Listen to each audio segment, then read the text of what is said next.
That's just like normal. That's on A16, so you just have to figure out whether it is a left-tailed, right-tailed, or two-tailed test, and then use A16 to determine those rejection regions. All right, 4 is to find the standardized test statistic.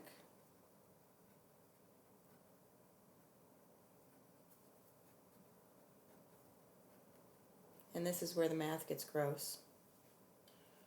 All right, buckle in. X bar 1 minus X bar 2 minus mu 1 minus mu 2, all divided by the square root of, this is sigma 1 squared divided by n1, and sigma 2 squared divided by n2. So let's see if I can actually.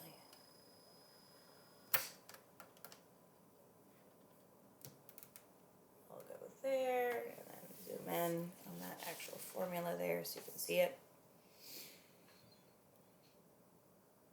So the whole bottom is underneath the square root, not just the top of the fractions, but the whole thing.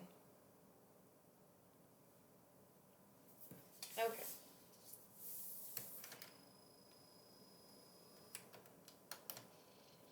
So next up, you accept or reject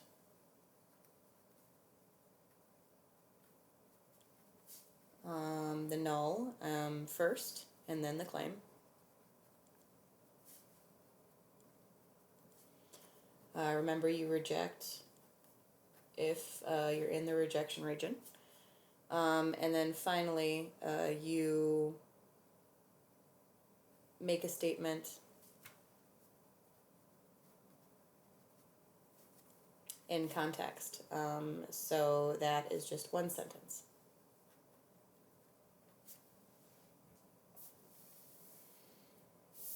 All right, let's try this out. Here, maybe I should really quick pull this down so that you don't have the sunlight in your face. You can pause right now and fill in the whole direction set if you missed anything. Alright, I'm assuming you paused. A credit card watchdog group claims that there is a difference in the credit card debts of households in California and Illinois. There is a difference, okay? The results of a random survey of 250 households from each state are shown below. No, they are not, but we will write them in on this side.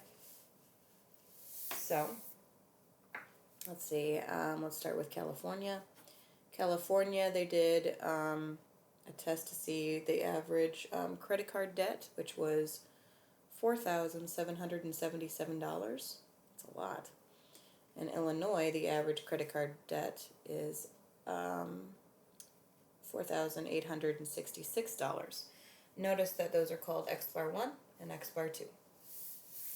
And it really doesn't matter which one you call 1 and which one you call 2, as long as you're consistent. Like, for example, do you see how later in the problem it says that sigma 1 is for California, so X bar 1 has to be for California as well. And we're going to test that at an alpha level of significance of 0.05. Okay. So step 1 is just checking that we can actually do this problem. We definitely know sigma 1 and sigma 2. These are independent because credit card in California has nothing to do with credit card and debt in Illinois. It's not a one-to-one. It doesn't say that they're normal, but both populations are bigger than 30 because they're both 250. So we're good there. So just put a check. Number 2, state your null and alternative, H sub O, H sub A.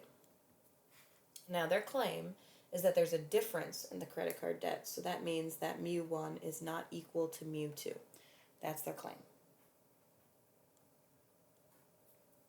And the alternative there, well, I mean the null there is that they are equal.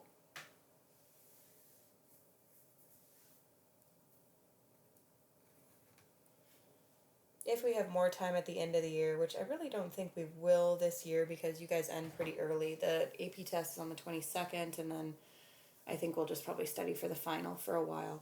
But it'd be fun to do another hypothesis test project with two populations where you're comparing like girls and boys or freshmen and seniors or something like that. So if we have time, we might do something like that. Not as intense as this last one was, but something that is brief and fun. So if we have extra time, that's what we'll do. Okay. Next up, we have to test the group's claim. So we have to determine those critical values and rejection regions. This is a two-tailed test because it's not equals to. I'm not going to get my book out right now, but if I had my book out, I would look on page A16.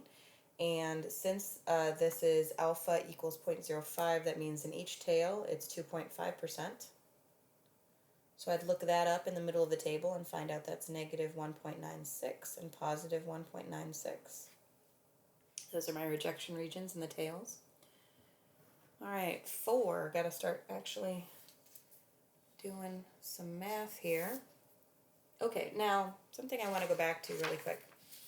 Up here in this picture, mu1 and mu2, you know how normally when we were doing hypothesis testing and you had like a mu and a problem, you would look at what the claim was or what the hypothesis was. And in this one, and in all of these independent tests, there's not going to be a number in that. You see, like down here, it's just equal to or not equal to.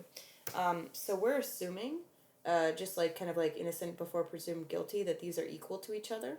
And if they're equal to each other, that means that mu1 minus mu2 is 0. So if the credit card debt is, in this example, if the credit card debt is the same in both states, then if you subtract the two, they'd be equal. This is actually your sample stats. So that's where we get the data from the study, and this is 0.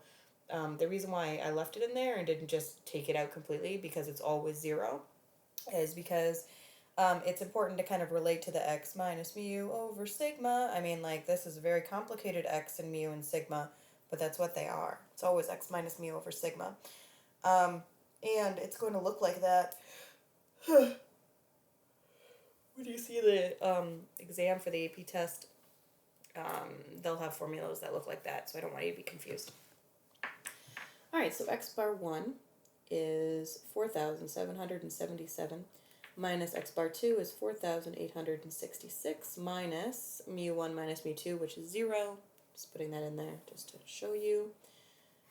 Big square root on the bottom. I'm going to square that standard deviation for California and divide by 250 because that's how many people we got from California. And then 1,350 squared divided by 250 because that's how many people we got for Illinois. And one important thing to note about this is that if you're doing a two-sample hypothesis test, as long as they're not paired or matched samples, which is what we'll do next time, that it doesn't matter if they have the same n or not. So you could actually have different n's, and that'd be fine. Okay, so if you figure out what this is, you get a z-score of negative 0.82. So make sure that you don't just take my word for that. Put that in your calculator because this is a complicated problem right here, and it may be hard to put in your calculator. Make sure this inside of the parentheses should take care of itself because it's going to square and divide before it adds, but you're going to need to have parentheses inside the square root to make sure the square root covers all of it.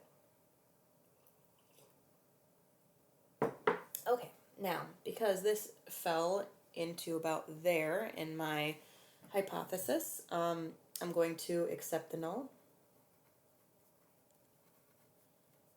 And since the claim is the alternative, so I'm accepting this one, which means I'm rejecting the claim. And then if I was to write a sentence about it, I'd say, I reject the claim